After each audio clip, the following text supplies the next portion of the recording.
As for transportation, the MBTA did lots of advance work trying to get ahead of today's storm. Yeah, still passengers are going to have longer wait times. There have been some schedule changes. Joining us now, MBTA General Manager Philip Eng. Thanks so much for joining us. Phil, how is everything going so far this morning? Well, you know, this storm came in as predicted. The blizzard conditions, really strong sustained winds. It is a challenging day, but we are running that reduced service schedule as planned. Our commuter rail, because of high winds, is running at restricted speeds, but they're running as well. And ferry service, because of safety, and is going to be suspended for today. But we are moving people right now. Only essential workers really is what we want to be able to carry.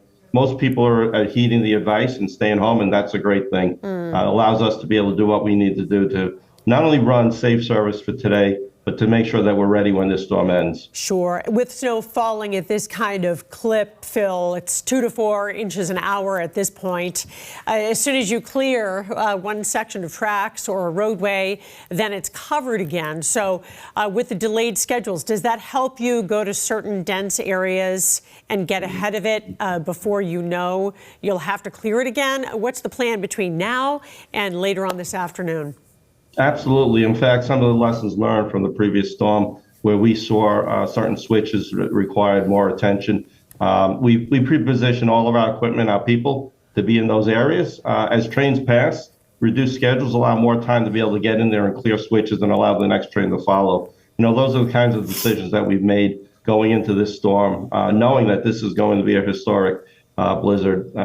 So it's important for people to heed the advice, still stay home. And even after the storm ends, they need to give ample time for not only the MBTA, but for transportation providers, municipalities. There's going to be a significant amount of snow that still has to be cleared after the storm ends because, as people know, there's still a lot of snow from the previous storms that have happened through this winter.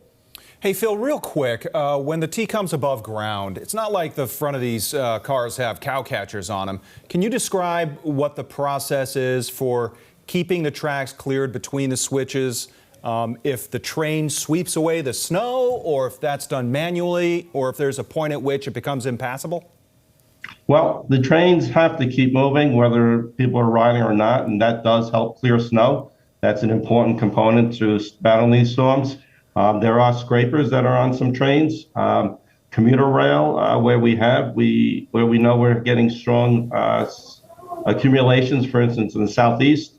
We have jet blowers that are all pre-positioned and ready to keep moving snow down there. Wow. And then, of course, our workforce. They're out there manually clearing snow and making sure that we can run the system as planned. You know, so it's a combination of all of these switch heaters to allow switches, but also the reduced schedule allows us to minimize the use of certain switches and keep them in a certain position. So those are the kinds of things that go into the planning of the different levels of a schedule. And when we're running full service, those areas that are more prone to failure during storms are problematic, which hence the reduced service allows us to deliver that safe service today. And it's about getting people to the destination safely.